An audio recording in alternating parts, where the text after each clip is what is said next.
오늘 말씀 마태복음 5장 3절부터 10절까지 말씀을 한 목소리로 함께 읽겠습니다. 마태복음 5장 3절부터 10절까지 말씀을 한 목소리로 함께 읽겠습니다.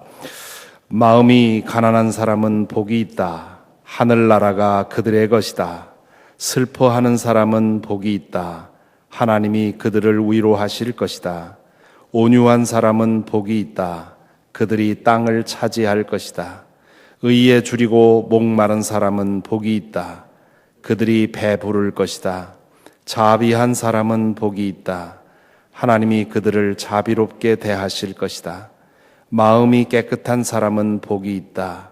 그들이 하나님을 볼 것이다. 평화를 이루는 사람은 복이 있다.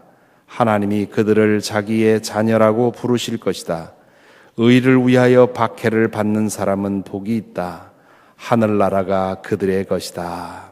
아멘.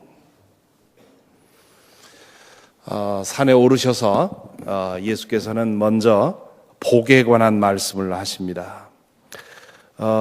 동서고금을 마구 막론하고 복은 모든 사람들이 추구하는 것, 받고 싶어하는 것입니다. 이 말씀에 듣는 사람들은 귀가 솔깃했을 것입니다. 예수께서 복받는 비결을 가르치시는 것처럼 보였기 때문입니다. 사실이 그렇습니다. 이 말씀을 통해서 예수님은 복된 삶의 비결, 진정한 복된 삶이 어떤 것이냐 하는 것을 가르치는 그런 뜻을 가지고 말씀을 하셨습니다. 그런데 문제는 예수께서 생각하시는 복과 그 사람들이 생각하는 복이 전혀 다른 것이라는 거지요. 그렇기 때문에 처음에 귀담아 듣던 사람들이 점점 흥미를 잃었을지 모르겠습니다. 혹은 도대체 이게 무슨 뜻인가 의아했을지도 모릅니다. 여러분은 복을 뭐라고 생각하십니까? 어떤 복을 생각하십니까? 어떤 사람이 복받은 사람이라고 생각을 하시지요? 얼마 전에 어떤 사람이 만들어서 유행시킨 말이 있지요. 세상 사람들이 모두 다 바라는 그런 복을 숫자로 만든 것이지요. 9988234라는 99세까지 팔팔하게 살다가 2, 3일 앓다가 죽는 것, 그게 그 가장 큰 복이라고 생각하는 것 같습니다. 저도 그런 사람을 보았습니다. 오래전에 뉴저지에서 목회할 때 그 교회 250년이 된 그 오래된 교회의 여족장이라고 할 만한 그런 교인 샬럿이라고 하는 가장 그 교회에서 나이 많은 분이었는데 97세로 세상을 떠나셨는데 그 교회에서 태어나고 그 교회에서 세례받고 그 교회에서 자라고 그 교회에서 결혼하고 그 교회에서 자식들 보고 그 교회에서 손주들까지 보고 남편이 그 지역에서 아주 존경받는 그런 아주 성공적인 그런 중산층 전형적인 백인이었고요. 자녀들 다 잘 됐고요. 물질적으로 건강으로 여러 가지 점에서 부족할 것이 없는 그런 분이었습니다. 신앙적으로도 얼마나 교인들을 아끼고 교회를 사랑하는지 말 그대로 모든 교인들이 그 교회에 부임했더니 우리 교회 여족장이다, 이제 그렇게 얘기할 만큼 아주 그 존경받는 분이었습니다. 97세까지 정말 유복하고 건강한 그런 삶을 살다가 딱 일주일 앓고 세상을 떠나셨습니다. 제가 거기 있을 때 장례식을 집전을 했는데요. 그분이 세상을 떠나기 전에 일주일 앓는 동안에 마지막에 저에게 한번 그러시더라고요. 하나님을 가리키면서 He has been so kind to me. 내가 너무너무 은혜 복받고 살았다. 그런 얘기를 하고 그리고 한 2, 3일 있다 세상을 떠났습니다. 누구든 이런 모습을 보면 와, 저 사람 정말 특별한 복을 받았다 이렇게 생각을 하지요.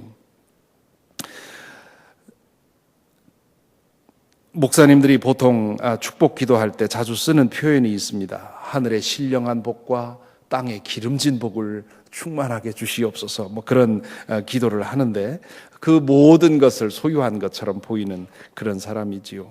모두가 이 같은 복을 원합니다. 저도 원합니다. 이런 복을 원하지 않는 사람이 없습니다. 어찌 보면 우리 모두 다 이와 같은 복을 누리기 위해서 열심히 일하는 것 아니겠습니까? 아이들은 열심히 공부하는 것이고요. 땀 흘려 일하는 여기 이유도 거기에 있고요. 가끔 해서는 안 될 그런 일들을, 해로운 일들을 주변 사람들에게 하는 이유도 뭡니까? 그렇게 해야만 내가 행복할 수 있을 것 같아서, 내가 가지고 있는 행복을 놓치지 않을 것 같아서 그렇게 하는 것이지요. 무당을 찾아가고 점쟁이들이 번성하는 이유도 바로 여기에 있습니다. 미국으로 이민 온 까닭도 대부분은 여기에 있지 않겠습니까? 좀 더 많은 복을 누리자는 것이지요.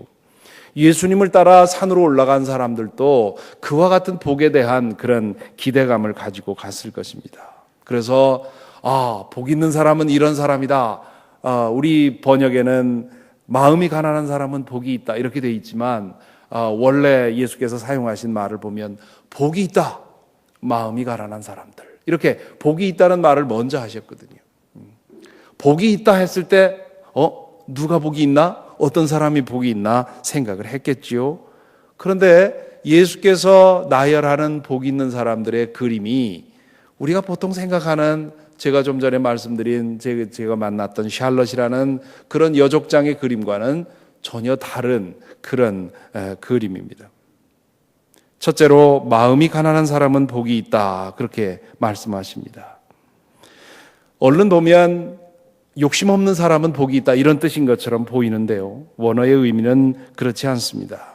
뜻을 담아서 제대로 번역을 하자면 영적으로 가난함을 느끼는 사람 그런 뜻입니다.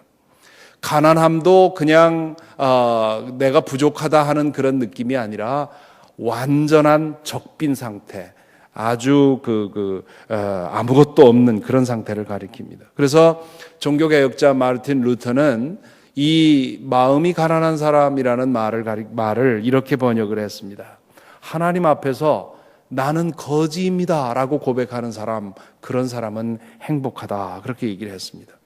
나는 물질로서는 만족될 수 없는 존재라고 하는 것, 하나님 앞에서 나는 영적으로 끊임없이 채워져야 된다고 하는 것, 내 영혼이 채워지지 않으면 나는 온전히 살 수 없다고 하는 것을 예민하게 느끼는 사람, 그 사람이 복이 있다고 얘기를 하는 것입니다. 둘째로 슬퍼하는 사람은 복이 있다 하십니다. 웃는 사람, 즐거워하는 사람이 복이 있는 것이 아니라 슬퍼하는 사람, 우는 사람이 복이 있다는 말입니다. 왜 우는 겁니까? 왜 슬퍼하는 겁니까? 이사야서 61장 3절에서 비추어서 이 말씀을 보면 자기 자신의 죄와 이 세상의 죄, 그리고 그 죄로 인해서 일어난 고난과 고통들을 보고 우는 것을 말합니다. 슬퍼하는 것을 말합니다. 그것 때문에 마음 아파하는 것을 말합니다. 어제 저녁에 저희 아이와 어릴 때부터 어뷰즈 돼서 10살짜리가 자기 엄마를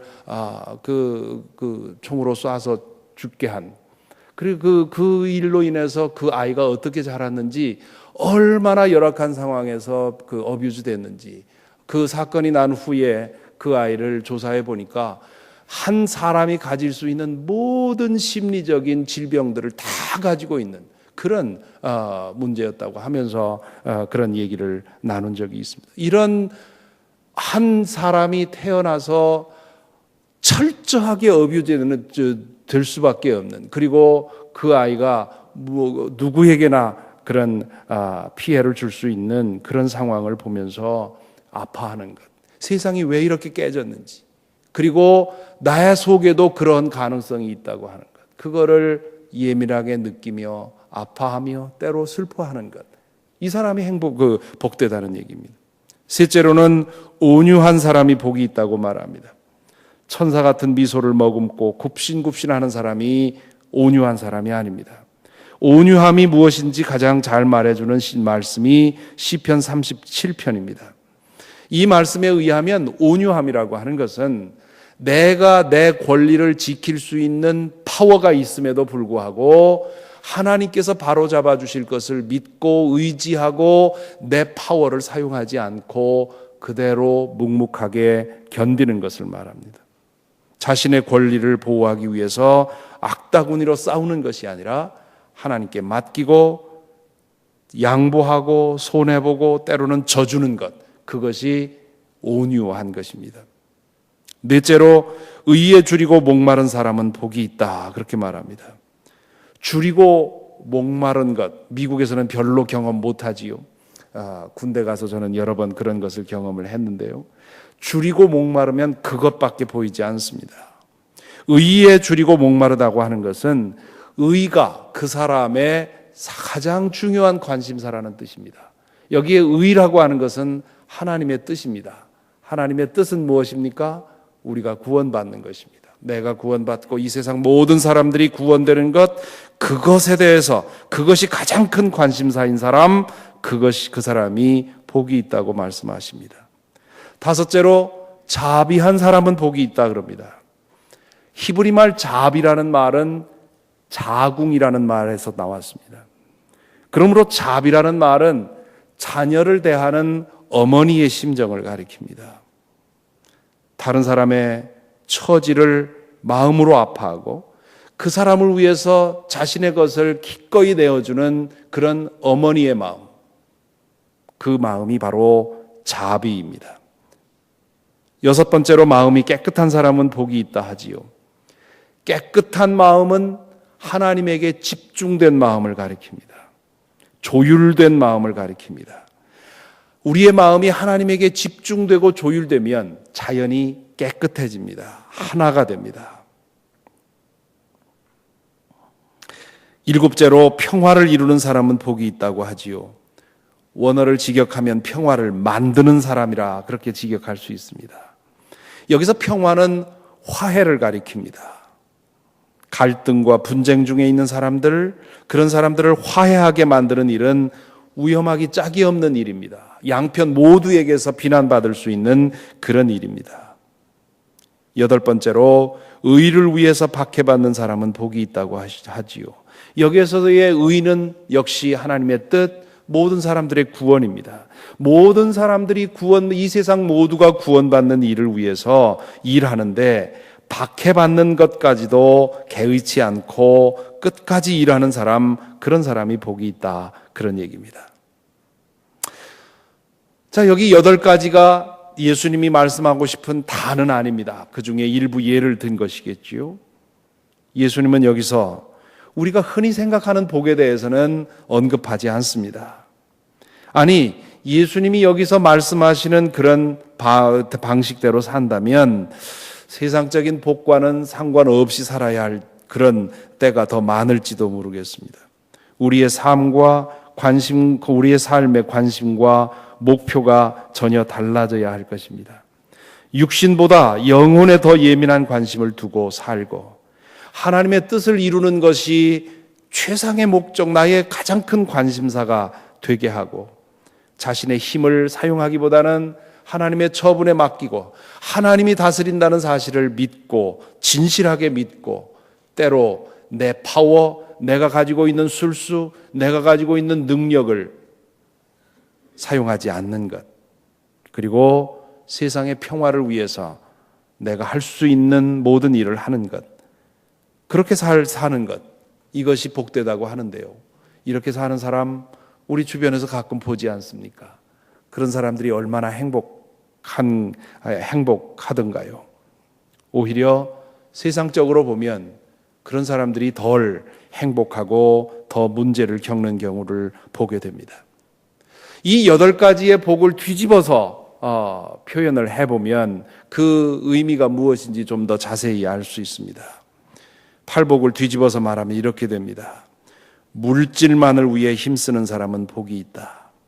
죄를 부정하고 죄에 대해 거침없이 사는 사람은 복이 있다. 좁쌀 한 톨도 손해보지 않기 위해 악다구니로 싸우는 사람은 복이 있다. 행복에 줄이고 목마른 사람은 복이 있다. 매정한 사람은 복이 있다. 만 가지 일로 마음이 분산된 사람은 복이 있다. 불화를 일으키는 사람은 복이 있다. 행복을 위해서라면 무슨 수단이든 쓰는 사람은 복이 있다. 어떻습니까? 예수께서 말씀하시는 복과 세상에서 말하는 복이 얼마나 다른지 조금 느끼실 수 있을지 모르겠습니다. 그렇다면 우리는 어떤 이미지를 가지고 어떤 복된 사람이 되기 위해서 힘쓰겠습니까? 하나님이 없다면, 하나님 나라가 없다면, 그리고 육신과 물질이 전부라면 예수님을 따르는 것은 참 소망 없는 그런 일입니다. 하지만 그런 모든 것들이 있다면 예수를 따르는 것, 세상에서 복되다고 생각하는 그 길을 버리고 예수께서 복되다고 하는 그 길을 따르는 것, 그것이 더 희망이 있다고 하는 것, 오늘 말씀을 묵상하면서 생각하게 됩니다. 우리 찬송가 366장 함께 부르겠습니다.